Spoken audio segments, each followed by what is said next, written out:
नमस्कार,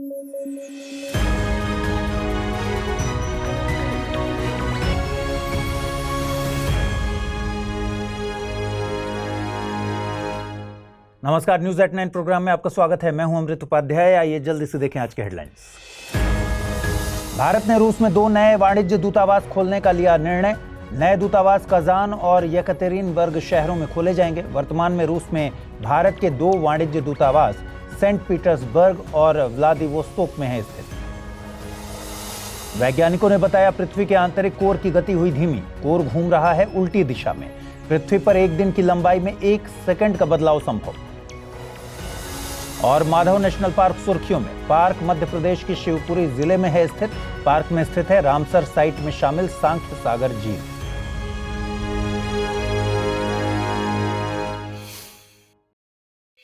हाल ही में प्रधानमंत्री नरेंद्र मोदी ने बताया है कि भारत सरकार ने रूस में 2 नए वाणिज्य दूतावास खोलने का निर्णय लिया है।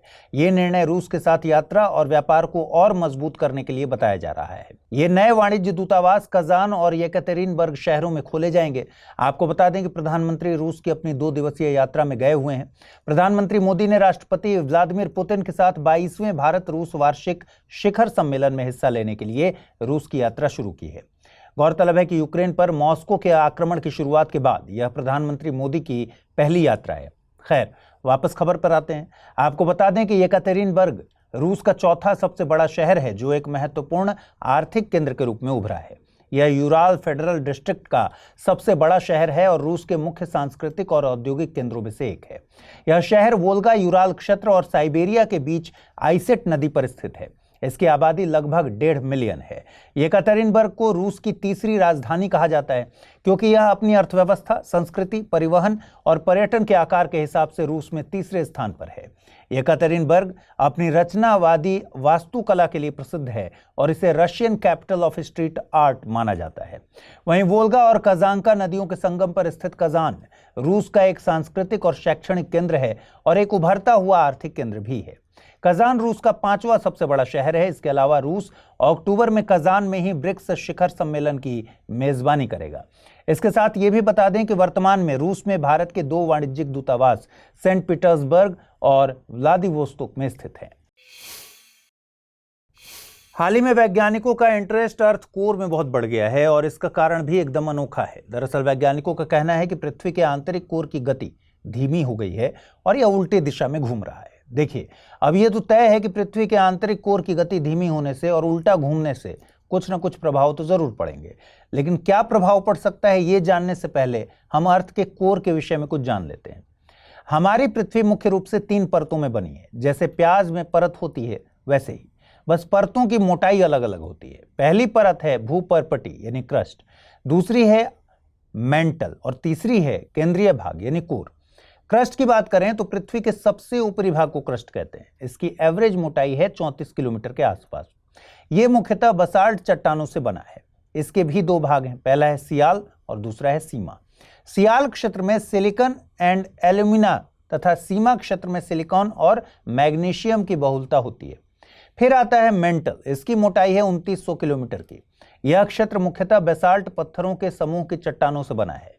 मेंटल के हिस्से में मैग्मा चैम्बर पाए जाते हैं। यह पृथ्वी के कुल आयतन का 83% भाग घेरे हुए है। वहीं पृथ्वी का केंद्रीय हिस्सा यानी कोर निकेल और फेरस का बना है। 1936 में डेनिश भूकंप विज्ञानी इंगे लेहमैन ने इसकी खोज की थी। इसका औसत घनत्व 13 ग्राम पर सेंटीमीटर क्यूब है। ऐसा माना जाता है कि पृथ्वी का केंद्रीय भाग संभवतः द्रव अथवा प्लास्टिक अवस्था में है। यह पृथ्वी के कुल आयतन का 16% है। कोर भी 2 हिस्सों आंतरिक और बाहरी में विभाजित है। पृथ्वी के अंदर लगभग 5180 किलोमीटर गहराई में मौजूद ठोस धातु का आंतरिक कोर एक तरल धातु के बाहरी कोर से घिरा है। वैज्ञानिकों के अनुसार आंतरिक कोर सूर्य की सतह जितना गर्म है, यानी लगभग 9800 डिग्री फ़ारेनहाइट या 5400 डिग्री सेल्सियस। वहीं वैज्ञानिकों का यह भी मानना है कि जब कोर धीरे धीरे घूमता है तो मेंटल की गति बढ़ जाती है।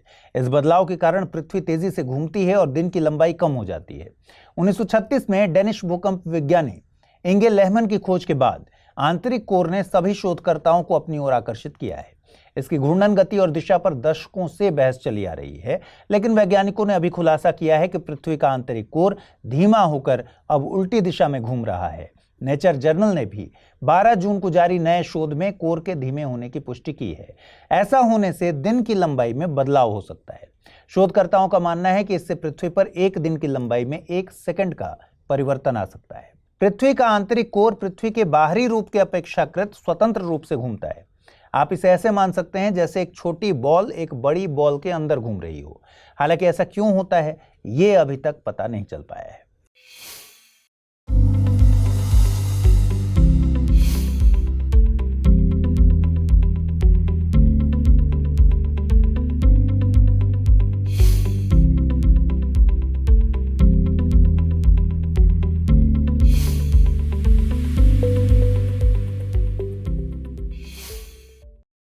मध्य प्रदेश का माधव नेशनल पार्क एक बार फिर से सुर्खियों में है। इस बार सुर्खियों में आने की वजह है एक दीवार। दरअसल शिवपुरी में इंसानों और जंगली जानवरों की हिफाजत के लिए वन विभाग एक विशाल दीवार बनवा रहा है। यह दीवार 13.5 किलोमीटर लंबी है और 12 फीट ऊंची है। यह दीवार माधव नेशनल पार्क में पार्क और शहर के बीच बन रही है। इंसान और जानवरों के बीच संघर्ष को खत्म करने के लिए ऐसा किया जा रहा है। आपको बता दें कि मध्य प्रदेश के पन्ना और राजस्थान के सरिस्का के बाद शिवपुरी का माधव नेशनल पार्क देश का तीसरा नेशनल पार्क है, जहां टाइगर 1990 में पूरी तरह से खत्म हो गए हैं। इसके बाद दोबारा इनकी बसावट का प्रयास किया गया, जोर शोर से किया जा रहा है। इन प्रयासों के तहत 2023 में यहां 2 फीमेल और 1 मेल टाइगर पन्ना, बांधवगढ़ और कान्हा टाइगर रिजर्व से शिफ्ट किए गए थे। माधव नेशनल पार्क को फिर से आबाद करने के हर संभव प्रयास किए जा रहे हैं। चीता प्रोजेक्ट वाले कूनो नेशनल पार्क के नजदीक होने के कारण माधव भी भविष्य में वाइल्ड लाइफ टूरिज्म का हब बन सकेगा। आइए अब माधव नेशनल पार्क के बारे में थोड़ा जान लें। देखिए, लोकेशन की बात करें तो माधव नेशनल पार्क मध्य प्रदेश में ग्वालियर संभाग के शिवपुरी जिले में है। 1958 में इसे नेशनल पार्क का दर्जा दिया गया था और इसका नाम ग्वालियर के महाराजा माधवराव सिंधिया के नाम पर माधव राष्ट्रीय उद्यान कर दिया गया था। इस पार्क में भारतीय चिनकारा और चीतल की बड़ी संख्या है। इसके अलावा नीलगाय, सांभर, चौसिंगा, कृष्ण मृग, स्लोथ बियर, तेंदुआ, टाइगर, चीता और साधारण लंगूर इस पार्क में पाए जाते हैं। आपको बता दें कि इस पार्क में मनिहार नदी होकर बहती है। इस राष्ट्रीय उद्यान में कई छोटे बड़े तालाब हैं, लेकिन पानी का सबसे बड़ा स्रोत सांख्य सागर है। इसे माधवराव सिंधिया के लिए एक शिकारगाह के तौर पर बनवाया गया था। आपको बता दें कि सांख्य सागर को 2022 में रामसर साइट के रूप में दर्जा मिला हुआ है। इसके अलावा मनिहार नदी पर बांध बनाकर एक दूसरा छोटा जलाशय भी बनवाया गया था, जिसे माधव सागर कहा जाता है। इस नेशनल पार्क की एक और खास बात है। दरअसल माधव राष्ट्रीय उद्यान में लगभग 484 मीटर ऊंचाई पर एक शानदार जॉर्ज कैसल महल बनवाया गया है। इसको बनवाने की कहानी भी बड़ी रोचक है। 1911 में माधवराव सिंधिया ने यूनाइटेड किंगडम के राजा जॉर्ज पंचम के रात भर ठहरने के लिए अपने इस शिकारगाह में महल बनवाया था। जॉर्ज पंचम भारत की अपनी यात्रा के दौरान यहां बाघ का शिकार करना चाहते थे। हालांकि राजा ने वहां पहुंचने से पहले ही एक बाघ को गोली मार दी और उसके बाद वो जॉर्ज कैसल में नहीं रुके। हाल ही में राष्ट्रीय सांख्यिकी कार्यालय यानी एनएसओ के अनइनकॉर्पोरेटेड सेक्टर एंटरप्राइजेस की एक सर्वे की रिपोर्ट जारी हुई है। ये रिपोर्ट 2015-16 से 2022-23 के बीच हुए सर्वे के आधार पर तैयार की गई। इस रिपोर्ट में देश भर में असंगठित क्षेत्र रोजगार के बारे में बात की गई है। एनएसओ के सर्वे के अनुसार ये पता चलता है कि असंगठित क्षेत्रों में रोजगार की स्थिति राज्यों के अनुसार अलग अलग है। जबकि कुछ राज्यों में रोजगार के अवसर बढ़े हैं, वहीं अन्य राज्यों में इसमें कमी आई है। इससे यह भी पता चलता है कि आर्थिक रूप से कमजोर राज्यों ने रोजगार के अवसरों में सुधार किया है, जबकि बड़े और अपेक्षाकृत समृद्ध राज्यों में रोजगार में गिरावट आई है। रिपोर्ट के अनुसार इन 7 वर्षों में देश के 28 में से 13 राज्यों और 3 केंद्र शासित प्रदेशों में इस सेक्टर में रोजगार तेजी से घटे हैं। एनएसओ के अनुसार बंगाल, कर्नाटक, तमिलनाडु और यूपी समेत अधिकांश बड़े राज्यों में असंगठित क्षेत्रों में रोजगार तेजी से घटे हैं। आंकड़ों की बात करें तो पश्चिम बंगाल में असंगठित उद्योगों में सबसे ज्यादा 30 लाख लोगों ने नौकरियां गंवाई हैं। पश्चिम बंगाल के बाद कर्नाटक में 13 लाख, तमिलनाडु में 12 लाख, यूपी में 7.91 लाख, केरल में 6.4 लाख, असम में 4.94 लाख और तेलंगाना में 7.91 लाख नौकरियां घटी हैं। केंद्र शासित प्रदेशों की बात करें तो दिल्ली में इन 7 सालों के दौरान नौकरियां 23 लाख से घटकर 19 लाख रह गई, यानी 4 लाख घटी। वहीं चंडीगढ़ में 51,000, पुदुचेरी में 32,000 नौकरियां घटी। जम्मू कश्मीर और लद्दाख के आंकड़े उपलब्ध नहीं है। रिपोर्ट में नौकरियां बढ़ने की बात भी की गई है। एनएसओ के अनुसार आर्थिक रूप से कमजोर माने जाने वाले कुछ राज्यों में 7 साल में रोजगार बढ़े हैं। डेटा की बात करें तो पिछले 7 सालों में महाराष्ट्र में इस सेक्टर में 24 लाख नई जॉब्स आई हैं। इसके अलावा गुजरात में 7.62 लाख, ओडिशा में 7.61 लाख और राजस्थान में 7.56 लाख नौकरियां बढ़ी हैं। वहीं मध्य प्रदेश और बिहार में 6-6 लाख नई नौकरियां बढ़ी हैं। पंजाब, झारखंड और हरियाणा में भी नए रोजगार बढ़े हैं। जून में अनइनकॉर्पोरेटेड सेक्टर एंटरप्राइजेस की फैक्टशीट के आधार पर बिजनेस स्टैंडर्ड ने बताया कि 2022-23 में देश भर में 2015-16 के मुकाबले असंगठित क्षेत्र में नौकरियां 17 लाख घटकर केवल 10.96 करोड़ रह गई। आर्थिक एक्सपर्ट्स की माने तो असंगठित क्षेत्र में नौकरियां उन राज्यों में ज्यादा बढ़ी हैं जहां कृषि क्षेत्र कम है और औद्योगिक क्षेत्र बड़ा है। आर्थिक एक्सपर्ट ये भी बताते हैं कि जिन राज्यों में नौकरियां घटी हैं उनकी सबसे बड़ी वजह सरकारी स्तर पर आई नई नई पॉलिसीज हैं। आपको बता दें कि देश में असंगठित क्षेत्र का महत्व बहुत है। इस सेक्टर का देश की अर्थव्यवस्था में 50% से अधिक का योगदान है। वहीं असंगठित क्षेत्र के लोगों का कुल कार्यबल में हिस्सा 80% के आसपास है। वजह यह है कि इस क्षेत्र में अनस्किल्ड, सेमी स्किल्ड और स्किल्ड सभी को काम मिलता है। भारत का असंगठित क्षेत्र मूलतः ग्रामीण आबादी से बना है और इसमें अधिकांशतः वे लोग रहते हैं जो गांव में परंपरागत कार्य करते हैं। इनमें अधिकतर ऐसे लोग हैं जो फसल की बुआई, कटाई के समय गांवों में चले जाते हैं और बाकी समय बड़े शहरों में रोजगार तलाशते हैं। ध्यान दीजिए कि गैर कृषि क्षेत्र में सबसे ज्यादा नौकरियां इसी सेक्टर में मिलती हैं। इस सेक्टर का जीडीपी में भी बड़ा योगदान है, लेकिन इतने बड़े कार्यबल वाला असंगठित क्षेत्र प्रमुख समस्याओं से भी घिरा है।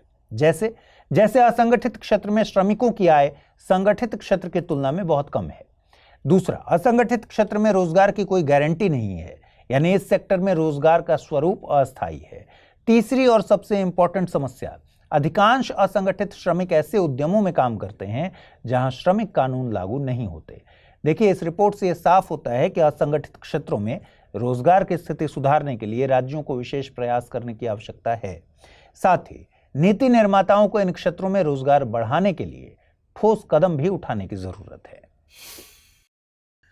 आइए देखते हैं आज का टर्म ऑफ द डे, और आज के टर्म ऑफ द डे में है आयंगर व्यवस्था। विजयनगर साम्राज्य में प्रशासन को ठीक तरीके से चलाने के लिए हर एक गांव को एक स्वतंत्र इकाई के रूप में संगठित किया गया था। अब इन ग्रामीण प्रशासनिक इकाइयों को चलाने के लिए 12 अधिकारियों की नियुक्ति की जाती थी। इन अधिकारियों को ही सामूहिक रूप से कहते थे आयंगर।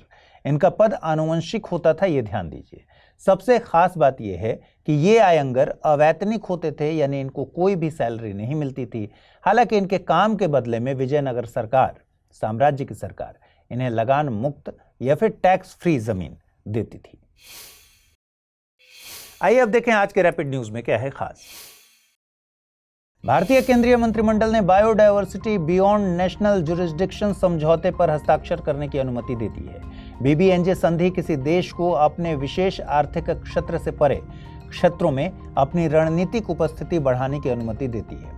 इसे अक्सर हाई सीज संधि भी कहा जाता है। यह संयुक्त राष्ट्र समुद्री कानून सम्मेलन के तहत एक अंतर्राष्ट्रीय संधि है। इसका उद्देश्य उच्च समुद्री क्षेत्र में समुद्री जैव विविधता के संरक्षण पर बढ़ती चिंताओं को दूर करना है, और यह अंतर्राष्ट्रीय सहयोग तथा समन्वय के माध्यम से समुद्री जैव विविधता के स्थायी उपयोग के लिए सटीक तंत्र निर्धारित करता है। देश भर में 10,000 एफपीओ यानी किसान उत्पादक संगठन के लक्ष्य के मुकाबले करीब 8800 एफपीओ स्थापित किए जा चुके हैं। इसकी जानकारी कृषि मंत्री शिवराज सिंह चौहान द्वारा दी गई। यह कृषि और किसान कल्याण मंत्रालय की 10,000 किसान उत्पादक संगठनों के गठन और संवर्धन योजना के तहत स्थापित किए जा रहे हैं। यह एक सेंट्रल सेक्टर स्कीम है। इसके तहत प्रत्येक एफपीओ को 5 साल की अवधि के लिए सहायता प्रदान की जाती है। एफपीओ, जिसे कृषक उत्पादक कंपनी के रूप में भी जाना जाता है, यह किसानों, दूध उत्पादकों, मछुआरों, ग्रामीण कारीगरों और शिल्पकारों सहित प्राथमिक उत्पादकों द्वारा गठित एक संगठन है। अडानी को केरल के विझिंजम पोर्ट के लिए लेटर ऑफ अवार्ड मिला। यह पहला विशेष ट्रांसशिपमेंट पोर्ट होने के अलावा यह देश का पहला अर्ध स्वचालित कंटेनर टर्मिनल होगा। विझिंजम पोर्ट एक वैश्विक बंकरिंग केंद्र भी होगा, जो हाइड्रोजन और अमोनिया जैसे स्वच्छ हरित ईंधन की आपूर्ति करेगा। पूरा होने के बाद यह पोर्ट दुनिया के सबसे बड़े ग्रीन पोर्ट्स में से एक होगा। यह पोर्ट रणनीतिक रूप से भी महत्वपूर्ण स्थान पर स्थित है, क्योंकि यह यूरोप, फारस की खाड़ी और सुदूर पूर्व को जोड़ने वाले अंतर्राष्ट्रीय शिपिंग मार्ग से सिर्फ 10 समुद्री मील की दूरी पर है। यहाँ आपकी जानकारी के लिए बता दें कि ट्रांसशिपमेंट पोर्ट से तात्पर्य एक ट्रांजिट सेंटर से है, जहां एक जहाज से माल को दूसरे जहाज में स्थानांतरित किया जाता है अंतिम गंतव्य तक पहुंचाने के लिए। HCL टेक की अध्यक्ष रोशनी नादर मल्होत्रा को फ्रांस के सर्वोच्च नागरिक पुरस्कार से सम्मानित किया गया है। इस पुरस्कार को द लीजन ऑफ ऑनर के नाम से जानते हैं। रोशनी नादर को मिलने वाला पुरस्कार Knight of the Legion of Honour है। लीजन डी ऑनर यानी लीजन ऑफ ऑनर की स्थापना 1802 में नेपोलियन बोनापार्ट द्वारा की गई थी। इस पुरस्कार को 5 डिग्री में बांटा जाता है, जिसमें night, officer, commander, grand officer और ग्रैंड क्रॉस शामिल हैं। इसमें से ग्रैंड क्रॉस सर्वोच्च डिग्री है। भारतीय प्रधानमंत्री नरेंद्र मोदी को Grand Cross of the Legion of the Honour से सम्मानित किया जा चुका है। प्रधानमंत्री नरेंद्र मोदी को रूस ने the order of Saint Andrew the Apostle पुरस्कार से सम्मानित किया। इस सम्मान की घोषणा 2019 में की गई थी। यह सम्मान उन्हें भारत और रूस के रिश्तों को मजबूत और विशेष रणनीतिक साझेदारी को बढ़ावा देने के लिए मिला है। Order of Saint Andrew the Apostle रूस का सर्वोच्च नागरिक सम्मान है, जिसे उत्कृष्ट योगदान देने वाले रूसी नागरिक और देश विदेश के प्रमुख नेताओं को दिया जाता है। इसे जार पीटर द ग्रेट ने 1698 में सेंट एंड्रयू के सम्मान में स्थापित किया था। यह पुरस्कार केवल सबसे उत्कृष्ट नागरिक या सैन्य योग्यता के लिए दिया जाता है। आइए अब जल्दी से देखें आज के बुलेटिन पर आधारित प्रश्न। पहला सवाल है, माधव नेशनल पार्क से संबंधित निम्नलिखित कथनों पर विचार कीजिए। माधव नेशनल पार्क में सांख्य सागर झील स्थित है। माधव नेशनल पार्क में 1911 में यूनाइटेड किंगडम के राजा जॉर्ज पंचम के लिए जॉर्ज कैसल बनवाया गया था। उपरोक्त कथनों के आधार पर सही ऑप्शन का चयन करना है। कथन 1 सही है, कथन 2 सही है, दोनों कथन सही हैं या दोनों कथन गलत हैं। अगला प्रश्न है, हाल ही में भारत सरकार ने रूस में किन 2 जगहों पर नए वाणिज्यिक दूतावास खोलने का निर्णय लिया है? कजान और येकातेरिनबर्ग में, सेंट पीटर्सबर्ग और व्लादिवोस्तोक में, लेनिनग्राद और वोल्गाग्राद में, या फिर मॉस्को और येकातेरिनबर्ग में। आइए अब देखिए कल बुलेटिन में आपसे कौन से सवाल पूछे गए हैं, उनके सही जवाब क्या हैं। पहला प्रश्न था, food safety and standards authority of India के संबंध में निम्नलिखित कथनों पर विचार कीजिए। यह एक संवैधानिक संस्था है।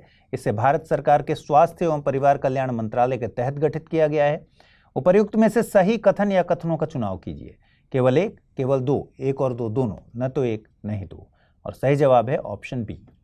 अगला प्रश्न आपसे पूछा गया था, प्रोजेक्ट परी संबंधित है कला एवं संस्कृति, शिक्षा, हिंदी भाषा के विकास, नवजात शिशुओं के लिए स्वास्थ्य विकास।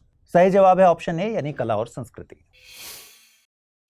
तो आज इस बुलेटिन में इतना ही। कल रात 9 बजे आपसे फिर से मुलाकात होगी। ख्याल रखिए अपना, ठीक से पढ़ाई कीजिए। अगर आप इस बुलेटिन की PDF चाहते हैं तो अमृत उपाध्याय 007 टेलीग्राम चैनल है, जिस पर इसकी PDF रोजाना मिलती है। और आज जो सवाल मैंने पूछे हैं उनके जवाब जरूर कमेंट बॉक्स में दीजिएगा। नमस्कार।